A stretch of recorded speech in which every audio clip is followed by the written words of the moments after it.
मैं हूं रिजवान और आप देख रहे हैं Rizwan rankers.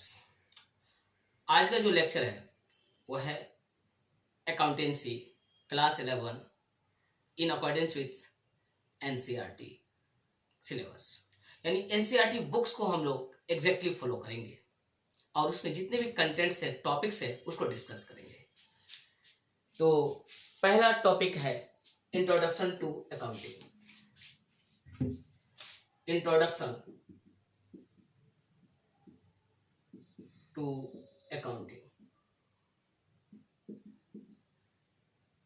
Introduction to accounting के हेड में सबसे पहले हम लोग अकाउंटिंग को डिफाइन करेंगे और उसके नेचर को समझने का कोशिश करेंगे। तो आइए सबसे पहले ये देखते हैं कि अकाउंटिंग कहते किसको है, यानी अकाउंटिंग का मीनिंग क्या है। हमारे जो बुक्स हैं एनसीईआरटी में वो कैसे अकाउंटिंग को डिफाइन किए हैं, उसी को आइए हम लोग डिस्कस करते हैं।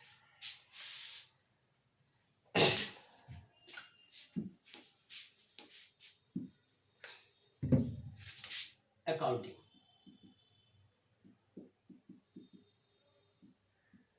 it is the process of identifying, measuring,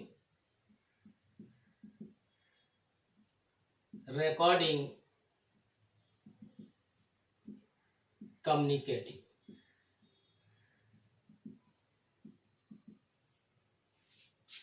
Required information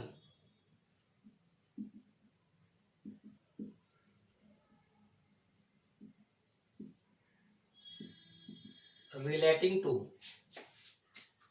economic activities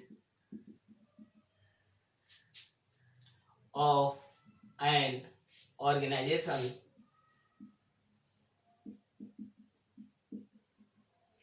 to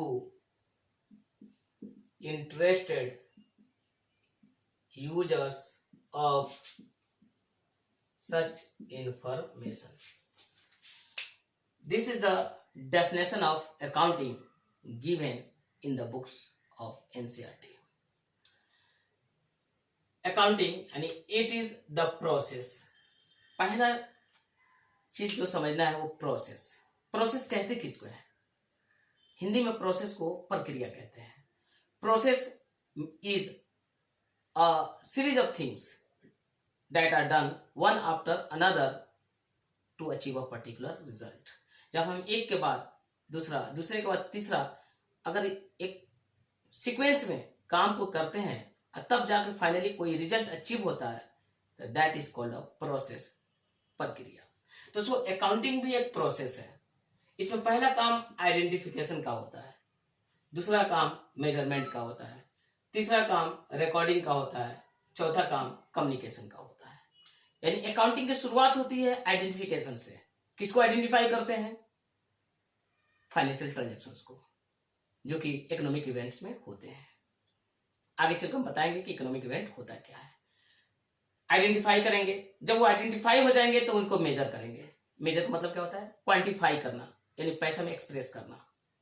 जब वो क्वांटिफाई हो जाएंगे तो उसको रिकॉर्ड करेंगे। रिकॉर्ड कैसे करेंगे? सिस्टमैटिक मैनर में करेंगे, क्रोनोलॉजिकल ऑर्डर में करेंगे। जब वो रिकॉर्ड हो जाएंगे तब उस इंफॉर्मेशन को कम्युनिकेट कर दिया जाएगा, पहुंचा दिया जाता है उसके यूजर तक। तो so identifying, measuring, recording, communicating. Required information, वो इंफॉर्मेशन जो कि जिसकी जरूरत है। वो इंफॉर्मेशन किसके बारे में? Economic activities. किसी ऑर्गेनाइजेशन के अंदर जितने भी इकोनॉमिक एक्टिविटीज हो रहे हैं over a particular period of time, उससे रिलेटेड जितना भी रिक्वायर्ड इंफॉर्मेशन है वो सब इंफॉर्मेशन को रिकॉर्ड, आइडेंटिफाई करना, रिकॉर्ड करना, मेजर करना और कम्युनिकेट करना। कम्युनिकेट किसके पास कर दिया जाएगा?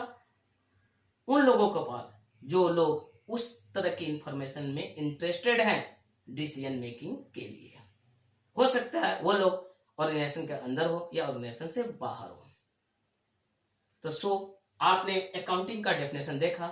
Accounting is the process of identifying, measuring, recording, and communicating required information relating to economic activities of an organization to interested users of such information। वहां तक कम्युनिकेट करेंगे, उन लोगों तक कर देंगे जो लोग इंटरेस्टेड होंगे इस इंफॉर्मेशन के लिए, अपने डिसीजन मेकिंग के लिए। This is called accounting. अब आगे बढ़ते हैं। अकाउंटिंग के नेचर को समझना है तो आपको 4 चीजों को समझना पड़ेगा। उसमें पहला चीज है इकोनॉमिक इवेंट, दूसरा चीज है identification, measurement, recording and communication, तीसरा चीज है ऑर्गेनाइजेशन, चौथा चीज है इंटरेस्टेड पर्सन्स। क्योंकि इकोनॉमिक इवेंट होंगे तभी फाइनेंशियल ट्रांजैक्शंस होंगे, और उस फाइनेंशियल ट्रांजैक्शन को आइडेंटिफाई कर कर, मेजर कर कर, रिकॉर्ड कर कर कम्युनिकेट किया जाएगा। लेकिन ये सब चीजें कहाँ होंगी? किसी ऑर्गेनाइजेशन के अंदर होंगे। तो ये भी जानना जरूरी है ऑर्गेनाइजेशन क्या है। और जब ये सब चीजें हो जाएंगी तो किसके लिए होंगी? उन लोगों के लिए जिन लोगों को इस इंफॉर्मेशन की जरूरत है, चाहे वो ऑर्गेनाइजेशन से के अंदर काम करते हो या ऑर्गेनाइजेशन से वो बाहर हो। दोनों तरह के ग्रुप होते हैं, दोनों तरह के पर्सन्स होते हैं, वो आगे चलकर हम डिस्कस करेंगे। तो आइए सबसे पहले समझते हैं कि अकाउंटिंग को नेचर को समझने के लिए हमको किन किन चीजों को समझना जरूरी है। आपने को अभी तक बताया, मैंने डिफाइन किया, अकाउंटिंग एक ऐसी प्रक्रिया है जिसमें हम लोग पहले आइडेंटिफाई कर लेते हैं किसको? इकोनॉमिक इवेंट्स को, जो किसी ऑर्गेनाइजेशन में किसी पर्टिकुलर पीरियड के दौरान होता है। यानी ऑर्गेनाइजेशन है, उसके अंदर जो भी इकोनॉमिक इवेंट्स हो रहे हैं उसको पहले पहचान लेना, तब उसको पैसा में एक्सप्रेस कर देना, तब उसको रिकॉर्ड कर देना, और तब उसको रिपोर्ट बनाकर उन लोगों तक पहुंचा देना जिन लोगों को उसकी जरूरत है। ये पूरी प्रक्रिया अकाउंटिंग कहलाती है। आइए देखते हैं। So it is the process of identifying, measuring, recording, communicating required information relating to economic activities of an organization to interested user of such information। वो कौन कौन सा चीजें हैं जिसको समझना जरूरी है ताकि हम अकाउंटिंग के नेचर को समझ सकें। तो we can say that in order to understand the nature of accounting we have to understand 4 things। 4 चीजों को समझना जरूरी है। Number 1, economic events. Economic events, identification,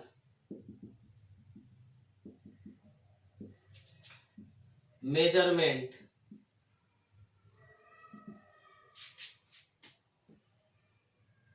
recording, communication.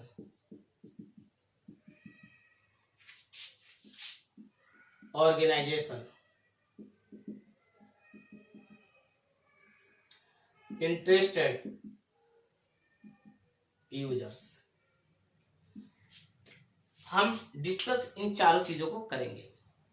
Economic events, identification, measurement, recording, communication, organisation, interested users.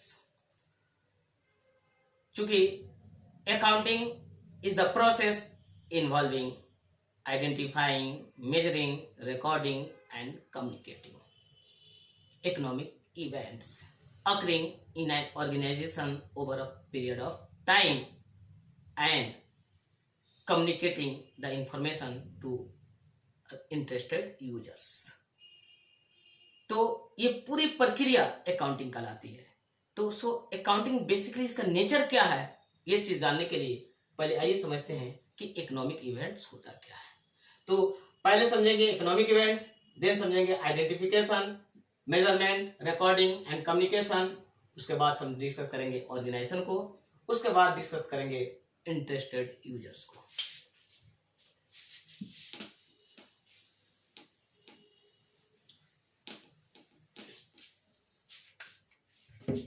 Event, पहला term है event. Event क्या है? a consequence happening to an organization. A consequence happening to an organization. किसी organisation में कोई consequence होता है. सवाल है कंसिक्वेंस क्या है? Something that happens as a result of something else. मसलन अगर आग लग गया और किसी ऑर्गेनाइजेशन में गुड्स डिस्ट्रॉय हो गया, this is an event. Manager का अपॉइंटमेंट होता है, दिस इज एन इवेंट. एक मशीनरी परचेज की जाती है, this is an event. Raw material purchase की जाती है, दिस इज एन इवेंट. यानी an event is a consequence happening to an organization. यानी एक ऐसा कंसिक्वेंस जो किसी ऑर्गेनाइजेशन के अंदर में होता है, वो एक इवेंट कहलाता है. अभी मैंने आपके सामने इवेंट का एग्जांपल दिया. ये इवेंट दो तरह के होते हैं. इकोनॉमिक इवेंट्स, एक होते हैं non economic. Economic events measurable in terms of money are called economic events. Events not measurable in terms of money are called non-economic events. Measurable in money, ये मनी में मेजर हो सकते हैं. Non not measurable in money, ये पैसा में measure नहीं हो सकते हैं. Example, appointment of a manager, appointment of an employee, transfer of employee, transfer posting of manager, ये सब चीजें क्या है? ये सब चीजें नॉन इकोनॉमिक इवेंट है. दूसरी तरफ इकोनॉमिक इवेंट, मशीनरी का परचेज होना, एम्प्लॉय को सैलरी देना, रॉ मटेरियल का परचेज होना, ये सब ऐसे इवेंट्स हैं जो पैसा में एक्सप्रेस हो सकते हैं. They are capable of being express in money. They can be express in money. They can be quantified in terms of money. So they are called economic events. Economic event दो तरह के हो सकते हैं, internal और external. यानी ये economic event दो तरह के हो सकते हैं, एक एक्सटर्नल, एक इंटरनल. एक्सटर्नल, आपको एक बात बता दें, N economic event consists of a bundle of financial transactions. यानी एक इकोनॉमिक इवेंट में एक से ज्यादा फाइनेंशियल ट्रांजैक्शंस होते हैं. A bundle of financial transactions lead to an economic event. आइए एक इकोनॉमिक इवेंट के एग्जांपल देते हैं, आप उसको समझें कि उसमें कितने फाइनेंशियल ट्रांजैक्शंस इन्वॉल्व है. पहले ये समझ लें कि फाइनेंशियल ट्रांजैक्शन होता क्या है. Transaction means an exchange, give and take of goods and service for money. हम आपको गुड्स दिए या सर्विस दिए, आप मेरे को पैसा दिए, हमारे और आपके बीच में एक फाइनेंशियल ट्रांजैक्शन हो गया. आपने 10,000 रुपया दिया, दुकानदार ने आपको एक मोबाइल दिया, आपके और दुकानदार के बीच में एक फाइनेंशियल ट्रांजैक्शन हुआ. आप ऑटो में बैठ के गए, ऑटो वाले को फेयर दिए, आपके और ऑटो वाले के बीच में एक फाइनेंशियल ट्रांजैक्शन हुआ. आपने एक न्यूज़पेपर खरीदा, आपने एक कप चाय पिया, all these are financial transactions. तो financial transaction means exchange of goods and services for money between two parties. दो लोगों के बीच में जब गुड और सर्विसेज का एक्सचेंज होता है with the help of money, that is called financial transaction. मैंने क्या बोला? Economic event consist of a bundle of financial transactions. यानी एक इकोनॉमिक इवेंट में बहुत सारे फाइनेंशियल ट्रांजैक्शंस होते हैं. इसको आइए समझते हैं एक एग्जांपल से. किसी ऑर्गेनाइजेशन में एक मशीनरी परचेज होता है और उसको इंस्टॉल कर रेडी फॉर यूज किया जाता है. यानी machinery purchase, installed and getting ready for use, this is N economic event. अब बताइए इस इकोनॉमिक इवेंट में कौन कौन सा फाइनेंशियल ट्रांजैक्शन इन्वॉल्व है. पहला, परचेज ऑफ मशीनरी, ये एक फाइनेंशियल ट्रांजेक्शन है। ट्रांसपोर्टेशन ऑफ मशीनरी, ये अनदर फाइनेंशियल ट्रांजेक्शन है। Installation of machinery, another financial transaction. Site preparation, ये भी another financial transaction. End of course trial run, ये भी another financial transactions.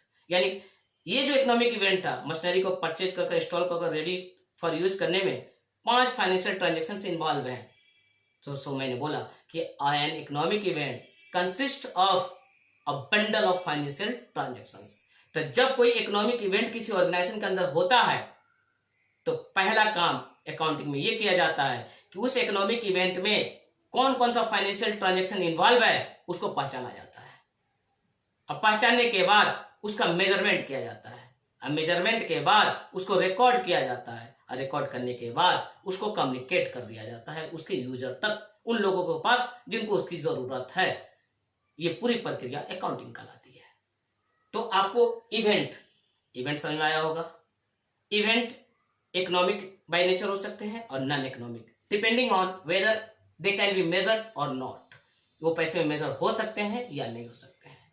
Economic event consist of a bundle of financial transactions. जब कोई economic event होता है तो उसमें एक से ज्यादा फाइनेंशियल ट्रांजेक्शन इन्वॉल्व होते हैं और हर एक ट्रांजेक्शन को पहचान करना पड़ता है ताकि उसको रिकॉर्ड किया जा सके। यानी अकाउंटिंग हर एक वो ट्रांजेक्शन पहचान करता है जो कि फाइनेंशियल इन नेचर है और जो कि ऑर्गेनाइजेशन से रिलेटेड है ताकि उसको रिकॉर्ड किया जा सके। इकोनॉमिक इवेंट और non economic event. Measurable in money, इस पैसा में मेजर हो जाएगा, ये पैसा में मेजरेबल नहीं होगा। इसका एग्जांपल आपने देखा कि किसी मैनेजर है, बहुत ही स्किल्ड मैनेजर है, उसका ट्रांसफर हो जा रहा है। This is an event, this is a non economic event, क्योंकि इसको पैसा में आप एक्सप्रेस नहीं कर सकते हैं। इंप्लॉइज का अपॉइंटमेंट होता है, मैनेजर्स का अपॉइंटमेंट होता है, ट्रांसफर होता है, पोस्टिंग होता है। All these are non economic events because they can't be expressed in money, they can't be quantified in terms of money. Economic events, they can be measured, they can be expressed in money. Economic event consists of a bundle of financial transactions.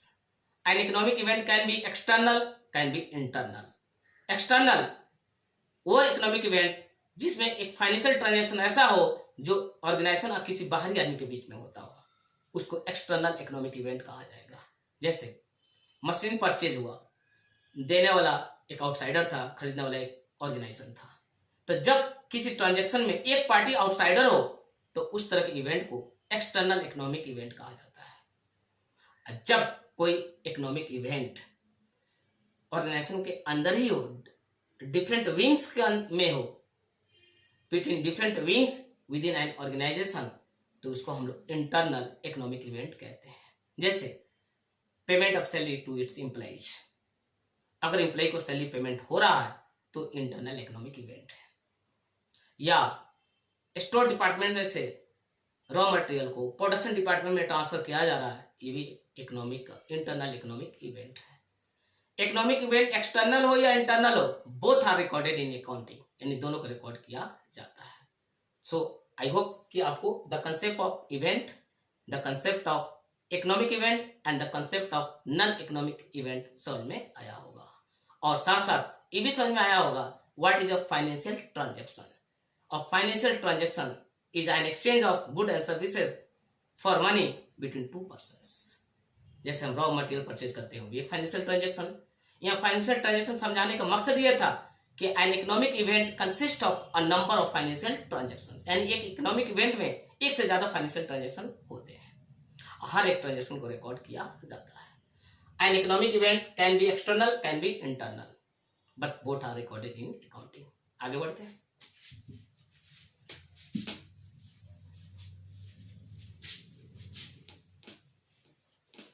Next point है identification.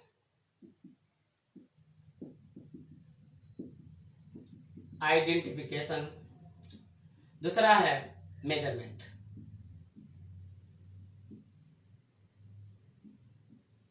तीसरा है recording and चौथा है communication.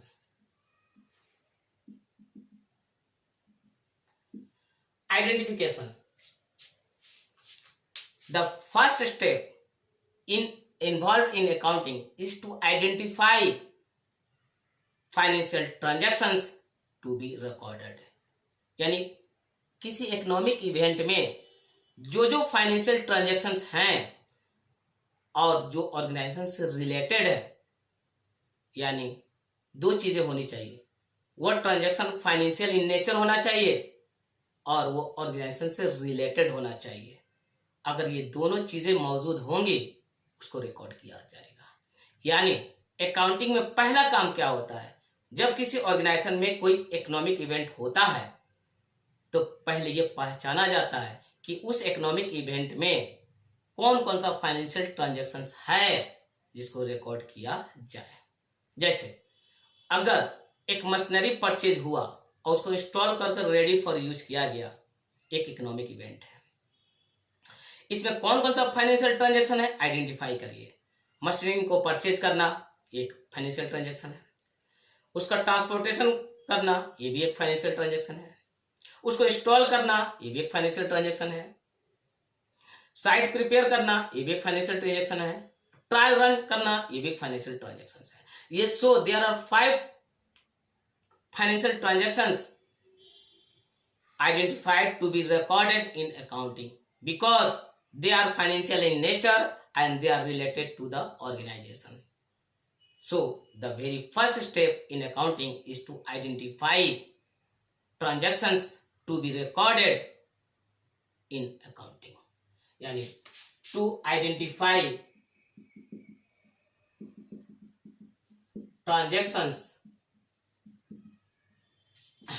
in an economic event to be recorded in accounting.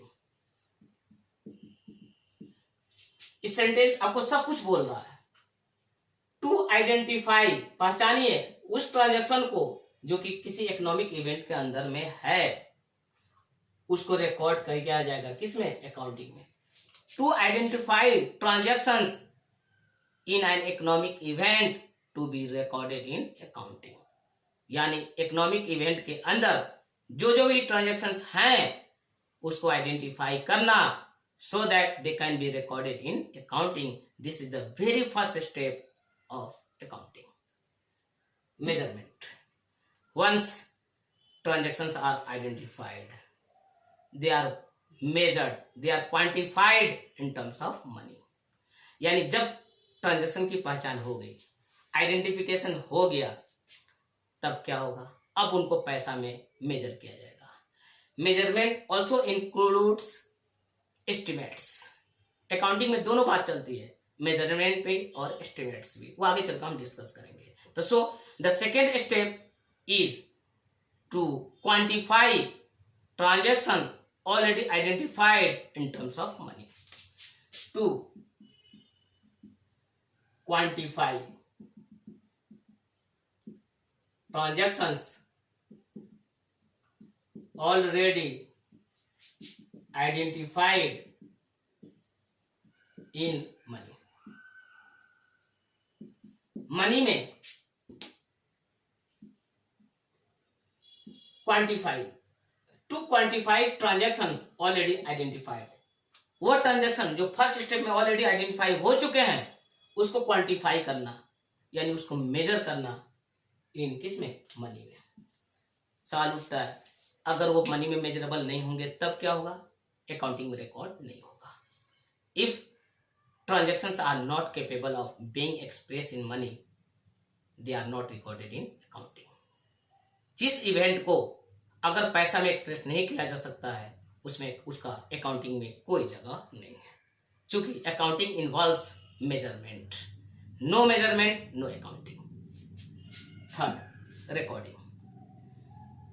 When transactions are identified and measured, then they are recorded. जब वो identify हो गए, उनका मेजरमेंट हो गया या एस्टिमेट्स हो गया, अब स्टेप क्या है, उसको रिकॉर्ड करना।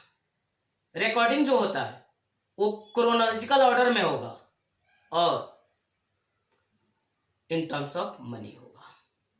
यानी रिकॉर्डिंग करते समय दो बात का ध्यान रखा जाता है कि क्रोनोलॉजिकल ऑर्डर में होगा और एक सिस्टमैटिक मैनर में होगा। Recording is done in a systematic manner and in a chronological order। या दो इंटरेस्टिंग चीज आपको जानना है कि जो ट्रांजैक्शन आइडेंटिफाई हो चुके हैं, उनका मेजरमेंट हो चुका है, अब बात करा गया उनको रिकॉर्ड करने का। तो recording is done in a systematic manner.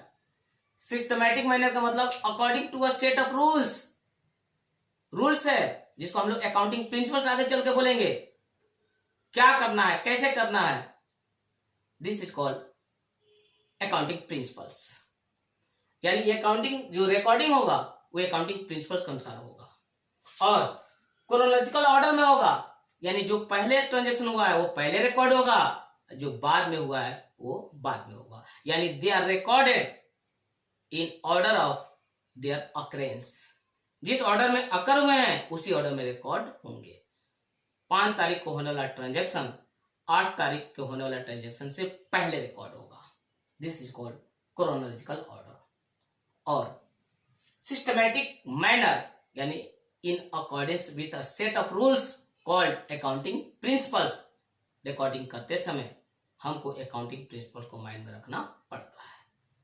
Systematic manner इसलिए किया गया है, अकाउंटिंग प्रिंसिपल इसलिए बनाए गए हैं so that accounting becomes universal in nature.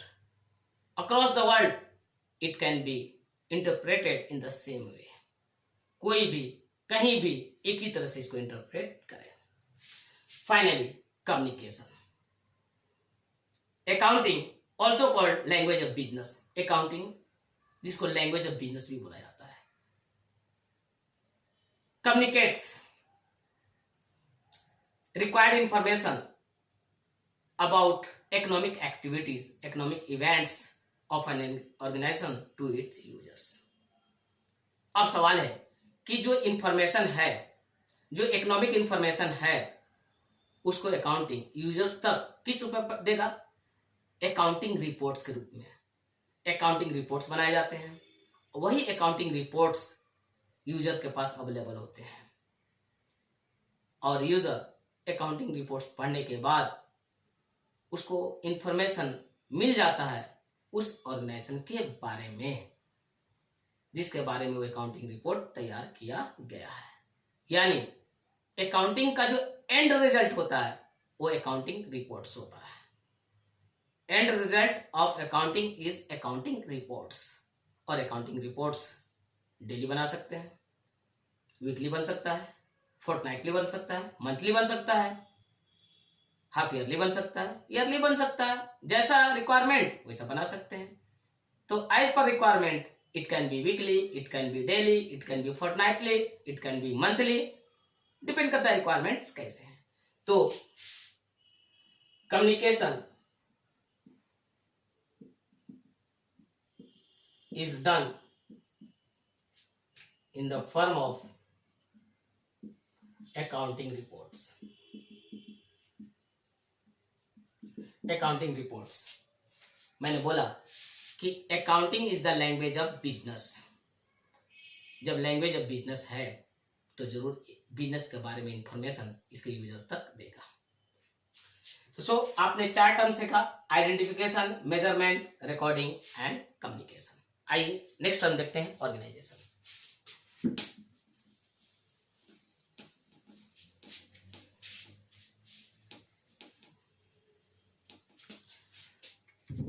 Organisation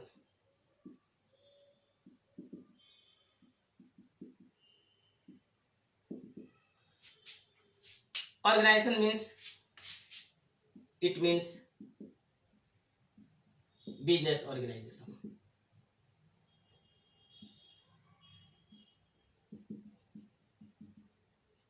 ये बिजनेस ऑर्गेनाइजेशन दोनों हो सकते हैं, प्रॉफिट मेकिंग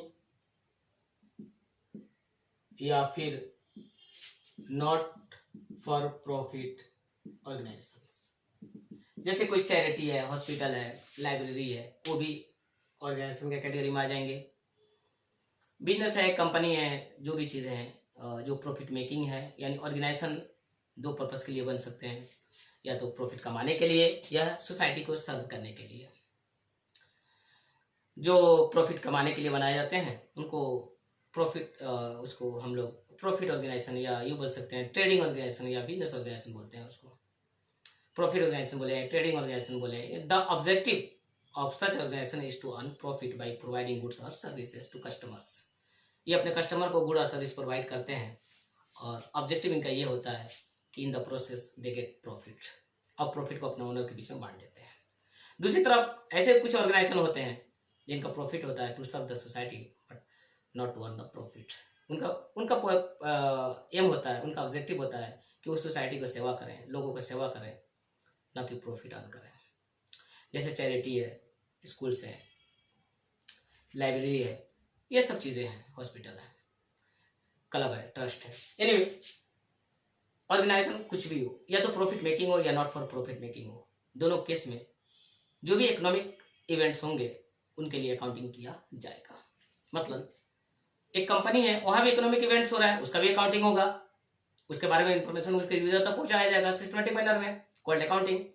और एक चैरिटी है, चैरिटी हॉस्पिटल है, चैरिटी स्कूल है या चैरिटी लाइब्रेरी है, वहां भी इकोनॉमिक इवेंट्स हो रहे हैं, वो भी रॉ मटेरियल परचेज कर रहा है, वो भी बुक्स परचेज कर रहा है, वो भी सैलरी पे कर रहा है, रेंट पे कर रहा है। These are economic events occurring in not for profit organization, and these events despite occurring in a not for profit organization have to be recorded and reported to the users। यानी accounting दोनों जगह होगा, या profit organisation या फिर not profit organisation. आप charity का भी अकाउंटिंग करेंगे, आप बिजनेस ऑर्गेनाइजेशन का भी अकाउंटिंग करेंगे। ये ऑर्गेनाइजेशन किस रूप में होगा डिपेंड करता है इसका साइज क्या है। ये सोल प्रोप्राइटरशिप के रूप में भी हो सकता है, पार्टनरशिप फर्म के रूप में भी हो सकता है, LLP यानी लिमिटेड लायबिलिटी पार्टनरशिप के रूप में भी हो सकता है, और साथ साथ कंपनी के रूप में भी हो सकता है, कॉर्पोरेट रूप में भी हो सकता है। यानी ऑर्गेनाइजेशन मतलब दोनों, या तो प्रॉफिट मेकिंग या नॉट फॉर प्रॉफिट, या फिर sole proprietorship, partnership, LLP, company. किस रूप में होगा? फर्म्स क्या इसका हो सकते हैं, इसका फर्म क्या क्या हो सकते हैं? सोल प्रोप्राइटरशिप या फिर पार्टनरशिप या फिर LLP या फिर कंपनी, कुछ भी हो सकता है। यानी यहां भी अकाउंटिंग होगा, यहां भी अकाउंटिंग होगा। LLP यानी लिमिटेड लायबिलिटी पार्टनरशिप, ये भी अकाउंटिंग पार्टनरशिप का एक फॉर्म होता है। यहां भी अकाउंटिंग होगा, कंपनी केस में भी अकाउंटिंग होगा। तो ऑर्गेनाइजेशन चाहे अकाउंटिंग कंपनी के रूप में हो, चाहे वो LLP के रूप में हो, या पार्टनरशिप फर्म के रूप में हो, या फिर सोल प्रोप्राइटरशिप के रूप में हो, in every case accounting is required. हर जगह अकाउंटिंग की जरूरत होगी। आगे देखते हैं interested users.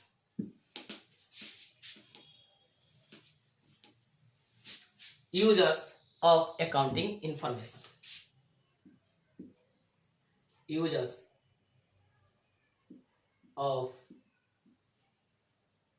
Accounting information. Accounting information का यूजर्स कौन है? वो लोग जो लोग इस बात में इंटरेस्टेड है, ये जानना चाहते हैं कि वो ऑर्गेनाइजेशन का परफॉर्मेंस कैसा है, उसका फाइनेंशियल पोजीशन कैसा है, उसके ऊपर कितने लायबिलिटीज हैं, कितने एसेट्स हैं। ये कौन लोग होते हैं? ये लोग होते हैं investors, lenders, creditors, employees, government, tax authorities. इसमें से कुछ लोग होते हैं जो ऑर्गेनाइजेशन का पार्ट होते हैं, मैनेजमेंट का पार्ट होते हैं, और कुछ लोग ऐसे होते हैं जिनको जो मैनेजमेंट का पार्ट नहीं होते हैं। जैसे लेंडर्स है, इन्वेस्टर्स है, गवर्नमेंट है, टैक्स अथॉरिटीज है। ये they are not part of management of the organization and they are called external users. और जो मैनेजमेंट का पार्ट होते हैं, जो ऑर्गेनाइजेशन से रिलेटेड होते हैं, वो इंटरनल यूजर्स। जैसे मैनेजर्स हैं, सीईओ है, ये सब ओनर है, ये सब इंटरनल यूजर्स हैं। तो दोनों तरह के यूजर्स होते हैं, इंटरनल और एक्सटर्नल। यानी users are classified into external users and internal users on the basis of whether they are related to management और नॉट। अगर रिलेटेड है मैनेजमेंट से तो इंटरनल यूजर्स हैं, उनको चाहिए मैनेजरियल डिसीजन मेकिंग के लिए भी उनको इन्फॉर्मेशन चाहिए, वो भी अकाउंटिंग रिपोर्ट्स का यूज करते हैं। और दूसरी तरफ जो मैनेजमेंट का पार्ट नहीं है, जिनको मैनेजरियल डिसीजन लेने की कोई जरूरत नहीं है, वो भी यूज करते हैं, क्योंकि उनको ये देखना है क्या इस ऑर्गेनाइजेशन को हम उधार दे सकते हैं कि नहीं दे सकते हैं, क्या इसमें इन्वेस्टमेंट सेफ है या नहीं है। टैक्स अथॉरिटीज ये जानना चाहता है कि क्या ये कितना टैक्स लेवी करना चाहिए। इन सब चीजों को से रिगार्डिंग जो भी डिसीजन होगा, वो डिसीजन का आधार अकाउंटिंग रिपोर्ट ही होता है। तो दोज इंटरेस्टेड इन नोइंग या यू कहिए assessing financial progress and financial position of an organization are called users of accounting information.